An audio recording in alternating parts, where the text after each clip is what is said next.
It's Reimu, slowly. It's Marissa, slowly. Hey, Reimu, have you heard that China's debt disappeared? Huh? Is it really that convenient for debt to disappear? No, the money didn't actually disappear. In 2025, the Chinese government moved the figures for local government debt to another location. Another location? What do you mean? Simply put, the debt that local governments were carrying was treated as a side debt. So it looks like it disappeared on the books. In other words, it's just been made invisible, like a magic trick. That's right. In reality, there are piles of unpaid construction projects and public works projects where salary extensions have been stopped. Wow, that's not disappearing at all. In fact, the situation on the ground has become miserable. That's what I mean. So this time, I'll explain the secret behind the trick that made the debt disappear and the dark side of the Chinese economy. Take your time. First, let's look at the true nature of the debt. How much do you think China's debt is to begin with? Yeah, I can't imagine it. The actual amount is said to be about 10,000 times the size of the 90% reduction. What's that? Isn't that an amount that makes it seem like not just a country but a civilization itself has gone haywire? That's right. Compared to Japan's national budget, it's roughly equivalent to 100 years' worth. It's like another country could be created. Wait a minute. Are those really official figures? That's the point. The old debt I just mentioned is just the official debt that is publicly available. It's just a figure that's an accumulation of only the amounts that have been made public by local and central governments. So it's not just a bug, there's more behind the scenes. That's right. There is hidden debt that is piling up without being recorded in the accounting books. Off-balance sheet. It's a way of not showing it to the public. So we're only seeing the tip of the iceberg. Oh, so even the old debt figure is considered to be an understatement. It's likely that the actual figure is much larger. Why did the debt increase so much? There are two main reasons. One is the real estate bubble. The other is the financial structure of local governments. Real estate? You mean China's urban development boom? That's right. China has been raising funds by using land as collateral to promote urban development and housing construction. But the land myth has collapsed. Now it's becoming impossible to repay the debt. If the value of the land used as collateral falls, the debt will become unpayable. That's right. And local governments have repeatedly implemented public works projects to make the local economy look bigger, and have financed them with debt. As a result, the debt has ballooned exponentially. Even though income has decreased, the debt has increased. It's a vicious cycle. In fact, suspicious real estate sales have decreased, and the situation has become such that the debt has to be repaid or covered by new debt. In other words, even if you just look at the figures on the surface, it's abnormal. But there's an even bigger debt hidden behind the scenes. That's right. This is the true nature of China's debt. Even the officially released amount is extremely large, but the true scale is likely to be much larger. And among the hidden debts I mentioned earlier, the so-called ghost debt is particularly troublesome. Ghost debt, as the name suggests, is a debt that is not recorded as existing, but in reality, interest and repayments occur. It's kind of scary that there's an obligation to repay even though it's not recorded as existing. In China, local governments are prohibited from directly taking on debt. That's why the Local Government Capital Corps was created. In English, it's called LGFV. LGFV is an unfamiliar term. Simply put, it's like a back pocket for local governments to take on debts they can't show publicly. Nominally, it's an independent company, but in reality, it's controlled by the local government. In other words, it's a loophole so that it doesn't look like the government is borrowing directly. That's right. If you go through LGFV, the borrowing will look like corporate debt, so it won't show up in official statistics. But the responsibility for repayment effectively lies with the local government. Wait, isn't that just cheating after all? That's right. And the problem is the scale. It's said that the debt held by LGFV easily exceeds the national budget. Wait, so the debt behind the scenes is even bigger than the officially announced debt? It's like a huge lump beneath the surface of a mountain, more like an old book. What you see on the surface is just a small part of the book, and in reality, the burden is several times larger. What happens in a normal country? In many countries, it's written off as government debt and discussed in the parliament or assembly. But in China, it's made to look like it never happened through a system. So the people just keep growing debt without even realizing it. What's actually happening is that people's lives are being affected in the form of construction stoppages, teacher pay cuts, and medical cost cuts. Unrecorded debt is definitely ruining people's daily lives. It's not just a ghost, it's a monster with substance. That's right. LGFVs may make the numbers look good in the short term, but in the long term, they're like holding onto a bomb. Now, let's get to the main topic. One of the bombs in the Chinese economy. That's shadow banking. Shadow banking. I've never heard of it before, but shadow banking? Well, you don't usually hear about it. It's a general term for hidden capital and investment mechanisms that are not open to the public. In other words, it's a shadow channel that moves money that regular banks can't make public. Wait, is that illegal? It's a gray area. In China, local governments and state-owned enterprises in particular have been using it to raise funds without it being counted as official debt. So people's savings and companies' funds were being sucked into this back channel without them knowing. That's too bad. So what people thought was safe deposits were actually being used to fund bombs. That's right.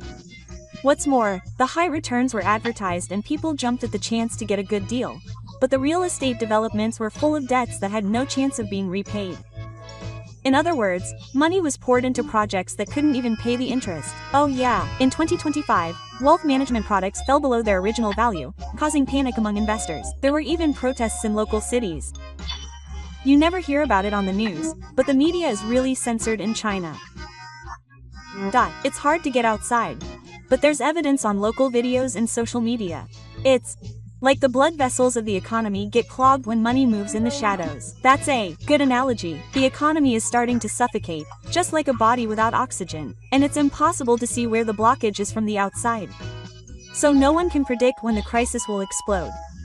What's more, the real estate bubble comes into play here. You've heard the name before, right?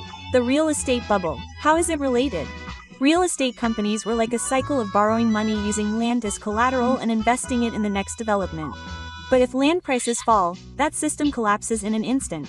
Land can't be sold, tax revenues are falling and debts can't be repaid. As a result, local governments have no choice but to cut back on education, healthcare and road development. The residents are the biggest victims. This is the amusement park known as the zombie economy. It looks like it's still standing, but the inside is already immobile. It's too scary. What's more, shadow banking, real estate and local banks are all linked together in a chain. If one collapses, the others will all catch fire.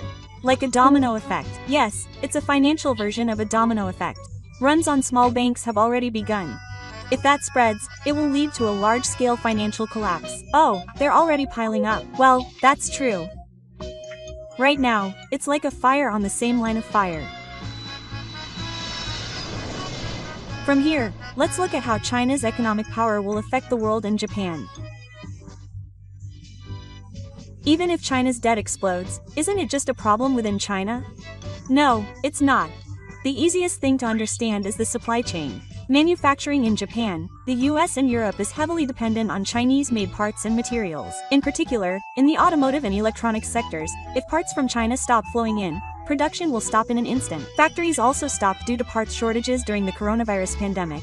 But is this even worse? That's right. This time, it's not just a logistics disruption, but there's a possibility that both finance and production will stop. If local governments and companies in China run into financial difficulties, they won't be able to operate and exports will plummet.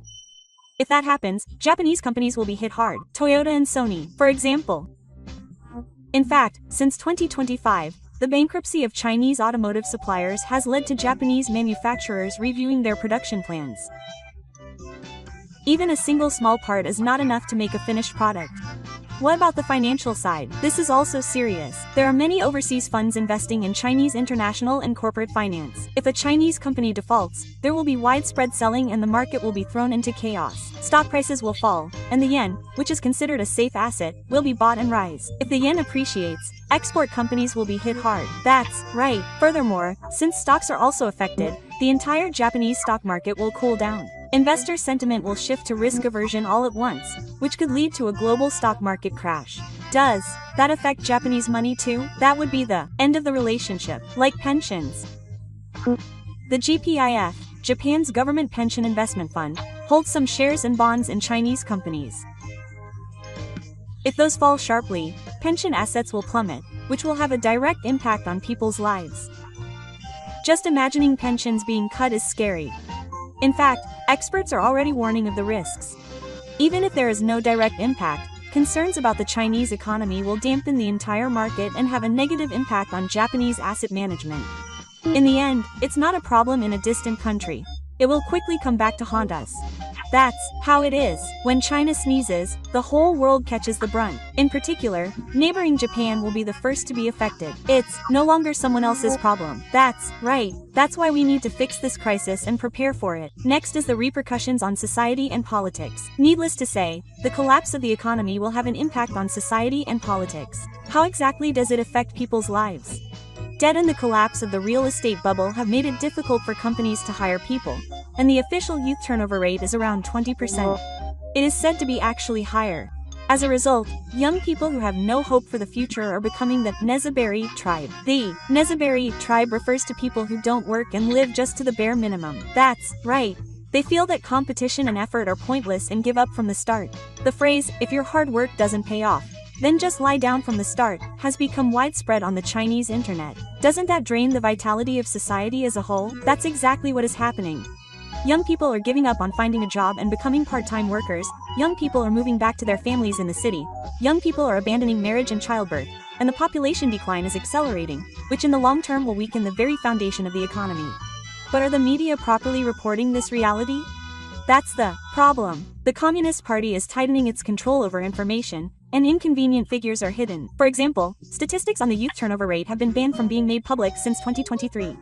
The reason given was that the survey methodology was revised, but in reality it was just a cover-up of the worsening situation. Even if you erase the numbers, the reality won't change. That's right. Even if voices from the field are raised on SNS, they are immediately deleted. They can't even be searched. Sometimes, the voices are erased as soon as they are raised. That's why the people are becoming increasingly resigned. A society where young people can't believe in the future is dangerous in itself. That's right. Economic problems shake the stability of society itself. What's even scarier is that the Communist Party tends to create enemies outside and divert the people's dissatisfaction rather than admit its own failures. Does that mean that it could create other risks in order to protect the regime? Yes, the Taiwan issue and friction with neighboring countries are typical examples. When the economy stagnates, they try to suppress internal dissatisfaction by promoting it as an external positive. That leads to instability throughout East Asia. So in the end, what's scarier than manipulating the numbers is the limitations of the regime itself. That's exactly right. Hiding debts, hiding information, hiding the reality. The country's foundations are being torn apart by this cycle. On the surface, they're promoting stability and prosperity, but on the ground, a quiet collapse is underway. A quiet collapse. If that were to explode all at once, the collapse of the regime and social unrest would come to the fore all at once. Small protest demonstrations have already been reported in various places. They are just dots now, but when they become lines and surfaces, the legitimacy of the regime will be shaken to its core. It's not just the numbers that are reaching their limit, but people's hearts. That's what I mean. China's economic machinery is not just a financial problem. It is a quiet, near-term fluctuation that is shaking society and the regime itself. As we have seen, China's debt problem is not just a game of numbers. It affects supply chains and financial markets, and even Japanese pensions and lifestyles. It is also causing problems such as disappointment and information among young people.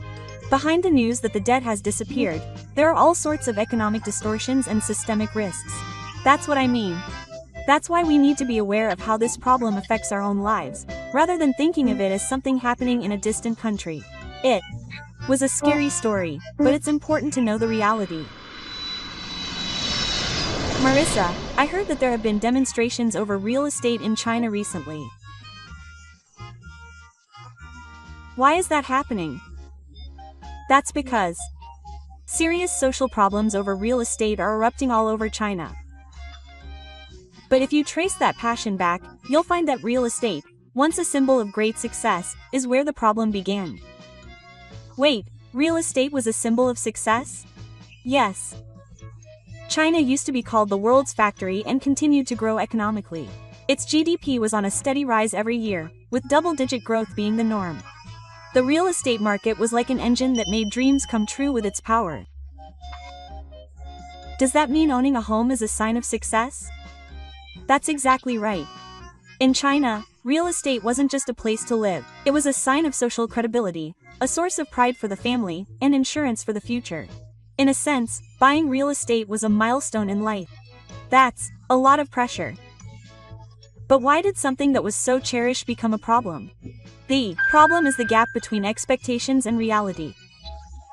Many people took out loans to buy conceptual apartments built outside the city, but construction stopped halfway through. In regional cities, such as Kato and Nan provinces, unfinished concrete buildings are left exposed to the wind. Wait, does that mean you can't move in? That's right, the houses aren't finished, but the loans continue to be repaid. Despite cutting back on living expenses, there is zero chance of tenants moving in. What's more, the house is a forbidden ruin. For the people who bought it, wasn't it a lifelong investment? That's right. Middle-class people and ordinary people who were aiming for that worked hard and saved up to buy a house. But now their dream home is an empty ghost town, and not only have they lost their assets but also their hearts. But if they've suffered that much damage, it's only natural that they would want to protest to the government. That's the natural reaction. In fact, people who have lost their assets line up in front of local government offices every day. They're desperate to get their money back, demand an explanation, and make their voices heard. So how does the government respond? Unfortunately, most of them ignore them or remain silent. And sometimes they resort to tactics. In 2023, there was a demonstration in Nanshan province that involved thousands of people, but they were surrounded by armed police and dispersed with riot gear just a few hours later. What was that? Wasn't it like a military operation? And it was a peaceful lecture, wasn't it? Yes. And what happens afterwards is even scarier. Some of the people who participated in the demonstrations were exposed on social media with their faces exposed for disrupting order, and in some cases their whereabouts were unknown. Does that mean there is no freedom of speech or freedom to protest? Yes, the Chinese government is trying to thoroughly suppress protests, assuming that they are the work of foreign forces. Of course, state-run British media does not report on them at all, and any footage that is circulated on social media is deleted within a few hours. So, is there no way to access information on the internet? Unfortunately, there is. For example, even if you search for house or righteousness, you will be censored and unable to access it. On the Chinese social media site Weibo, such keywords are blocked. This means that people are being deprived of even the means to obtain such information. This is a statewide system of information control and surveillance. Those who speak the truth are labeled, silenced, and sometimes treated as criminals. What's more, this is legally justified. But can't you appeal to the law? Doesn't China have courts? Of course it does. But even if you try to appeal, the local courts will not even accept your appeal. The reason is that it could threaten social stability. In other words, the law is being used as a tool to protect the system, not to protect people. Wait, isn't that just hopeless? Yes. And that's the scariest part. Despite the seriousness of the situation, there has been no large-scale flooding. That's because people are isolated from each other and can't even raise their voices. But I'm sure everyone is screaming in their hearts. That's right. Everyone is standing there wondering why this has happened, unable to find an answer. This isn't just an economic problem. I feel like there's something deeper going on. That's right. This isn't just a real estate crisis.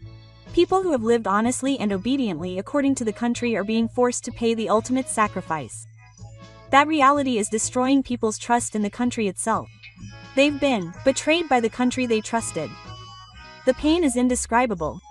The skyline of the city, which was once a symbol of prosperity, is now a cloud of autumn that no one can forgive. And that silence isn't just a physical condition. It's the voice of despair from the people who are trapped in the country. This isn't just economic news. People's dreams are turning into nightmares. I feel like I'm being shown that reality.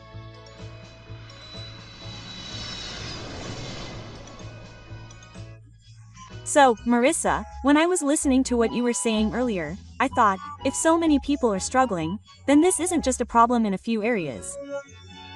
You're right, Reimu. This issue isn't just a problem in a local city, it's a structural collapse that's shaking the foundations of the entire Chinese economy. What's particularly notable is that the backbone of the economy, real estate and local banks, have simultaneously become dysfunctional. Real estate and local banks really do play such important roles? Yes, in China, these two have supported the economy for decades. But since 2021, Both have begun to collapse, and the effects are still spreading deep into society. But what triggered it? How could such a large structure suddenly collapse? The trigger was a policy called the Three-Clause War. This was a regulation introduced by the Chinese government to curb the real estate bubble, and it set a limit on borrowing for real estate companies and created a system to strictly check their financial health. I see, so they were trying to stop the runaway real estate market. That's not a bad thing. In theory, yes.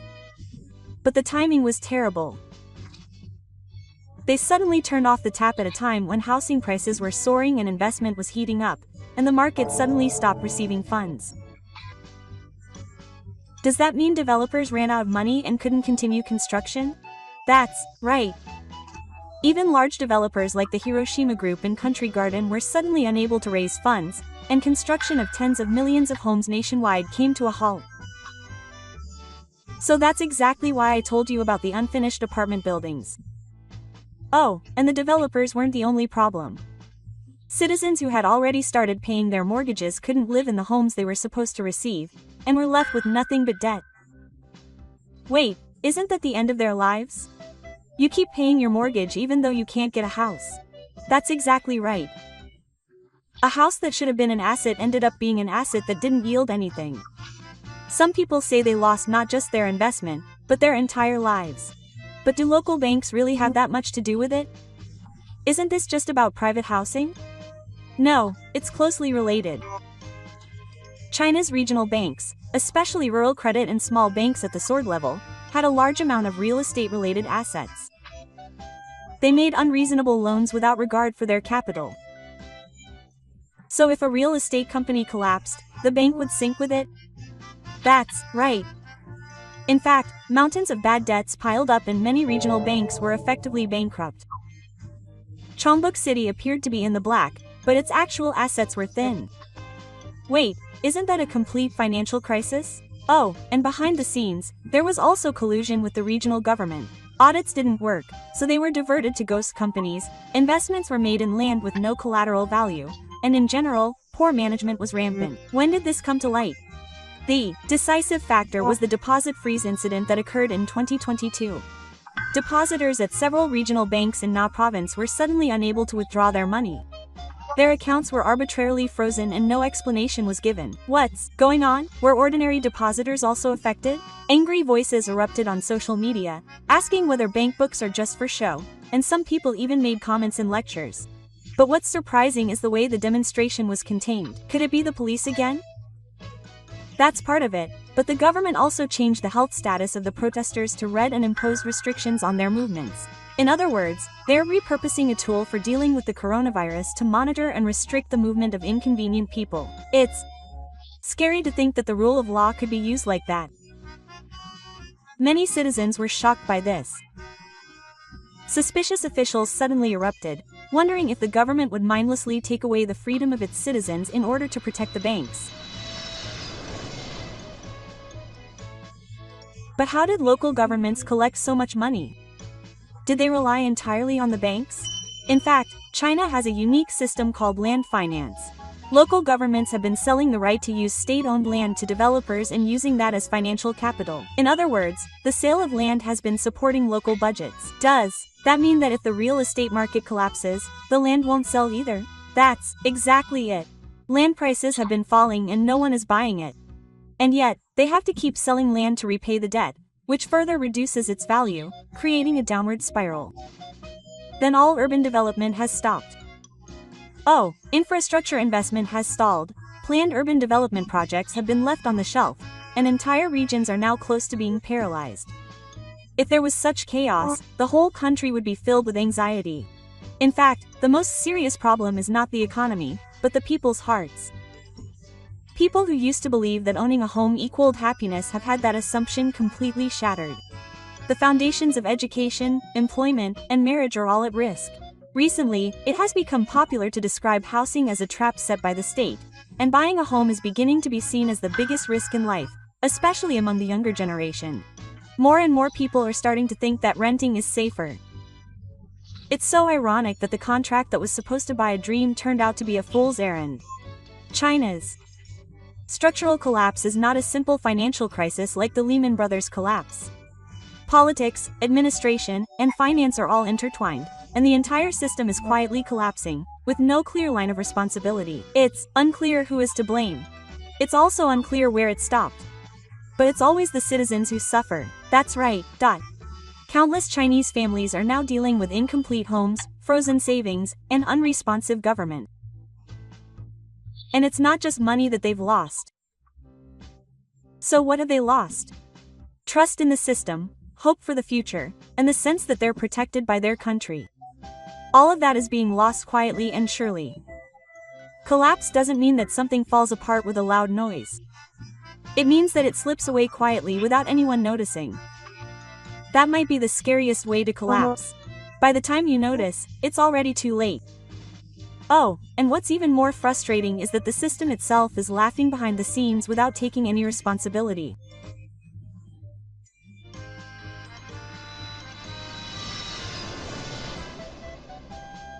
With real estate and banks collapsing and the foundations of society being torn apart, does that mean that it's affecting young people too?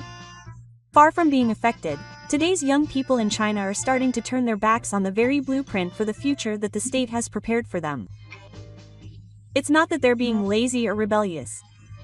Rather, it could be said that they're making a rational retreat as a result of correcting reality. A rational retreat. What does that mean? Simply put, young people in China think this way. No matter how hard you try, you won't be rewarded. There's no freedom in getting married. There's no point in getting promoted or moving up the ranks. So you've decided not to participate in that game anymore. It sounds like a huge amount of resignation.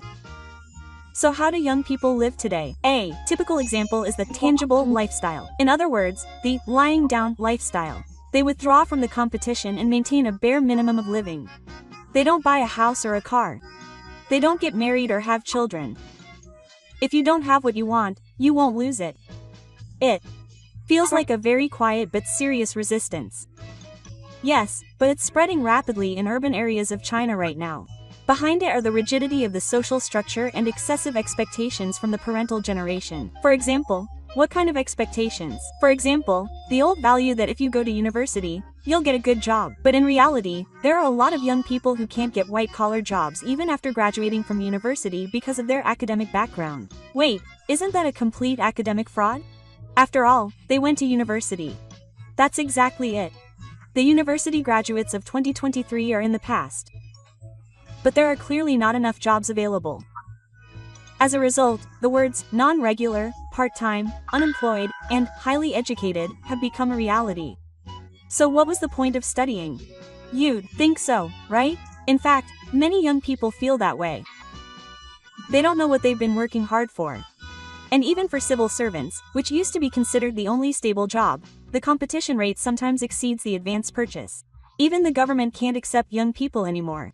In that case, there's nowhere to run. That's why the phrase, "I don't want to be a lubricant," is getting attention now.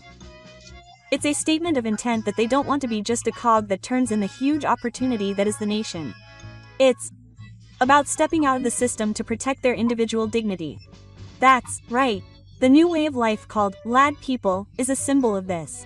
Living quietly in the corner of the country, sleeping and working in cheap internet cafes, is for the sake of making a living, not for the sake of success. It's a strategy to survive without attracting attention or blending into society. It's sad, but it may be a very realistic choice. And that's not all. Marriage and childbirth are no longer seen as happiness, but as punishment. Buying a house means going into mortgage hell. If you have children, you won't be able to move around much because of the cost of education and medical expenses. It's impossible to be told to get married and have children in such a situation. Young women in urban areas in particular say that all freedom disappears the moment they become mothers, and the number of people who are negative about having children is increasing. In fact, the number of children who won in 2023 has decreased even more than the previous year, and the artificial phenomenon is accelerating. Isn't it a huge crisis for the country that the young people who will create the future are rejecting Miku itself? But that's because it's a future that's been forced on them from the outside. The young people of the single-parent generation are being crushed by the burden of raising children and their parents who have single-mindedly carried the expectations of their parents on their shoulders. This is called the sandwich generation. They are sandwiched and squeezed. That expression is very realistic. That's why they don't have families. More and more young people are choosing not to live for someone else. They just want to protect themselves and live quietly. That's what they really think. But I've heard that there's a big gap between urban and rural areas. Could that be a factor? Of course, in rural areas, the eastern mix of elementary and junior high schools has progressed, and educational opportunities have decreased dramatically. In some villages, it's even difficult to go on to high school. There are many places where young people have no future. Does that mean the region is slowly dying? That's exactly what it means. When young people leave, all that's left are the elderly. It's said that in some villages, there are no weddings and only funerals. When you see that reality, it's hard to tell people to believe in the future. But the government still criticizes young people for being lazy and lacking patriotism, and the media also incites them by saying things like, "Dreams are over." But those words are actually pushing young people away. They say that your future is our past failures. That's what young people really think these days. That's becoming the social consensus in China these days. Rejecting the future is not an accident. It was born from living through the gap between the ideals of the country and reality. It's the final decision. I see. It's not that they lie down because they have no hope, but that they deliberately close their eyes because there's no future worth hoping for. The anger and sadness of young people is contained in that silence. That's right, Reimu. This quiet attitude is the biggest message. By rejecting reality, he's making a consistent criticism of the current state of society. Marissa, listening to what you've said so far, it seems to me that China today isn't just dealing with economic or youth issues. Something more fundamental is broken. That's a good feeling, Reimu. The most serious problem in China right now is actually the collapse of trust. It's not just dissatisfaction with the government or the economy. The collapse of trust. What exactly does that mean? For example, let's say a policy fails. Then the Chinese government immediately shifts the blame, saying it's foreign forces or external factors. But conversely, if it succeeds, it says it's thanks to the Dongzong Wang's guards, completely ignoring the hardships of the common people. Isn't that unfair? If things go well, it's the government's credit, but if they fail, it's someone else's fault. This kind of governance structure with ambiguous responsibility has continued for many years. In the past, it was still possible to push through with information control. But now, with the spread of SNS and the internet, people are starting to realize it more. I see. So the internet has the power to expose the true nature of things. But in response, the government is desperately trying to hide the unreliable parts rather than trying to gain trust by sifting through statistics, suppressing the flow of information, and suppressing the intellectuals and the media. Isn't that kind of thing counterproductive? The more you hide, the less trust you'll gain. A symbolic example of this is the early response to the novel coronavirus in 2020. There was a man named Ryo who first warned of the spread of the infection, but he was accused of spreading the virus and ended up getting infected himself and dying. What? You're criticizing someone who risked his life to tell the truth? That's completely wrong. The people must have thought that the state is more concerned with protecting its reputation than its own life. At that moment, the information released by the government became unreliable.